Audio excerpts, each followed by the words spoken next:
Sorry ass DJ.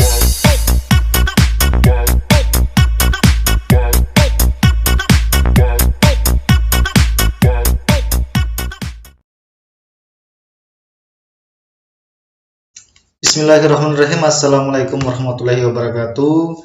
Nama saya Ahmad, NIM 186500208, Prodi Teknik Informatika. Kali ini saya akan mereview kembali materi dari mata kuliah Manajemen Proyek TI, yaitu tentang fase desain. Aktivitas utama dalam fase desain adalah membuat top dan medium level dan desain sistem dan mendokumentasikannya dalam spesifikasi desain.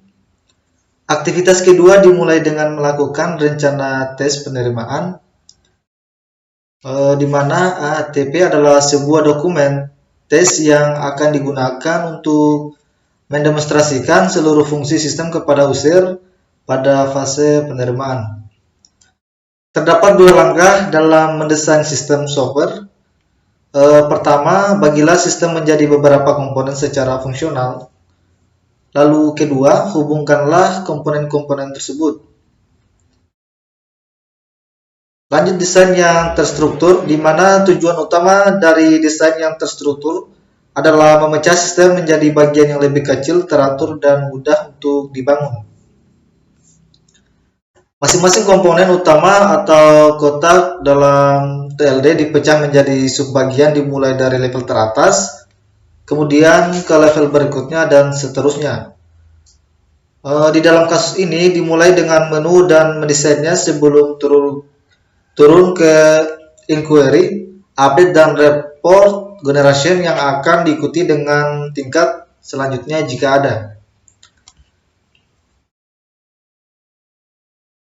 Desain button up, di mana pada kasus tertentu mungkin akan lebih mudah mendesain dengan menggunakan pendekatan dari level bawah rendah ke level atas. Hal ini sering ditemui pada kasus sistem pengontrolan proses, di mana peralatan pengontrolan hardware pada level terbawah menentukan bagaimana sistem tersebut disatukan. Contoh, kita akan mendesain sebuah sistem pengujian mesin kendaraan, di mana kita harus mulai dengan menentukan hardware dasar atau komponen dasar yang terlibat, sensor mesin. Sensor umumnya dipasang pada alat digital atau analog yang terpasang pada modul software pengendali alat yang unik. Software yang digunakan untuk mengontrol alat pengendali, drivers, kemudian didesain di atas pengendali-pengendali tersebut. Nah, untuk mengatasi hal ini, dibuat suatu file lain yang dapat digunakan untuk menyimpan informasi yang tidak tetap. File environment dapat dibuat untuk setiap bidang kursus, dan setiap file akan berisi satu rekor per satu siswa yang mendaftar per kursus.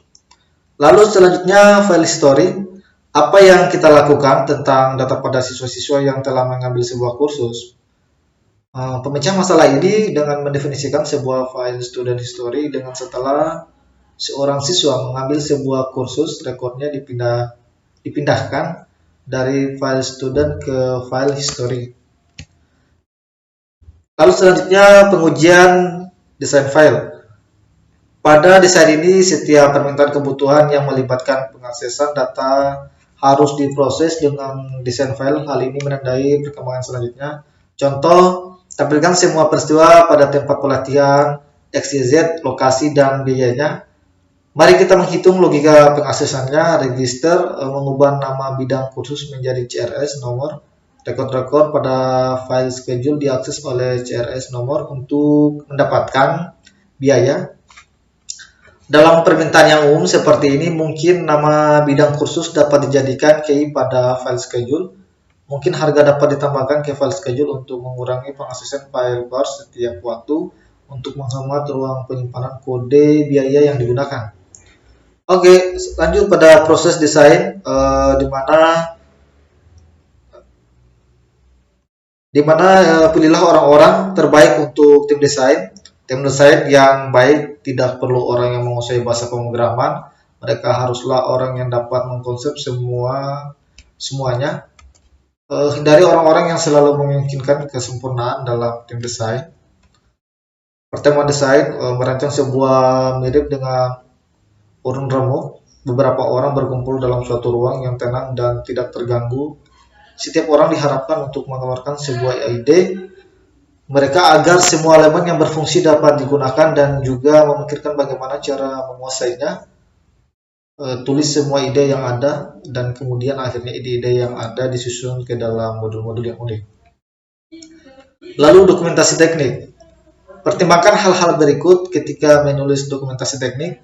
Pertama, gunakan bahasa yang formal dan tepat. Lalu kedua, gunakan gambar diagram yang terstruktur dan yang sejenisnya. Lalu tiga, buatlah agar maksud dari desain menjadi jelas pada beberapa halaman pertama, kemudian uraikan. Lalu keempat, cobalah untuk konsisten pada grafik-grafik dan struktur kalimat. Lanjut ke standar ketentuan pada waktu desain. Buatlah aturan yang standar seperti berikut. Pertama, beberapa ketentuan desain, format, struktur, diagram, modul, dan kaidah penamaan variabel ini digunakan untuk semua tingkatan yang rendah. Lalu kedua, parameter yang mendahului, rincian perintah, panjang, format, atau tipe. Lalu ketiga, penanganan kesalahan. Setiap modul melewati keadaan di mana kesalahan muncul dan nomor kesalahan untuk ditangani. Lalu 4, standar pemrograman, di mana standar pemrograman terstruktur seperti pemunculan kode, space memasukkan komentar-komentar, konsep yang diperbolehkan organisasi, ukuran modul, dan ketergantungan secara rinci membuat template yang berisi komentar seperti judul, parameter-parameter, masukan variabel, memanggil, penanganan kesalahan, dan exit. Lalu terakhir, programmer memulai dengan template ini dengan mengisikan kode proses. Lalu lanjut di garis besar spesifikasi desain, di mana spesifikasi desain terdiri atas judul halaman dan daftar isi, gambaran umum, daftar hardware, daftar urutan prioritas desain, diagram desain dan beberapa modul dictionary yang umum, beberapa kebiasaan penamaan modul yang umum, lalu parameter yang dipakai dan data dictionaries, lalu penanganan kesalahan, jelaskan bagaimana kesalahan akan ditangani, standar pemrograman terstruktur, alat pemrograman terstruktur, top level design termasuk struktur diagram TLD, lalu medium level design termasuk struktur diagram MLD, lalu modul dalam CAMS data, lalu file dan tabel. Lanjut di menguji desain, ketika desain telah diselesaikan, semuanya harus berjalan dengan benar. Maksudnya adalah untuk menjamin hal-hal berikut. Pertama, semua keperluan spesifikasi fungsi sudah ketemu.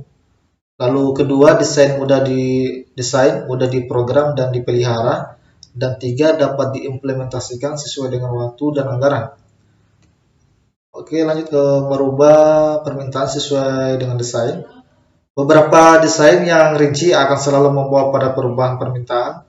Anda harus kembali kepada user sekarang dan meyakinkan user bahwa dia sebenarnya tidak menginginkan apa yang dia minta sebelumnya.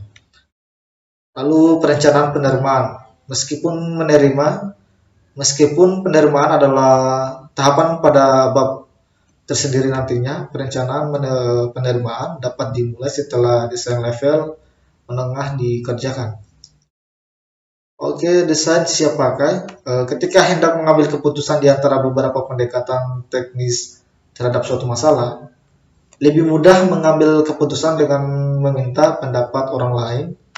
Adakan pertemuan dengan beberapa ahli untuk melakukan TLD siap pakai, yang dimana tujuan dari pertemuan ini adalah memilih TLD yang terbaik.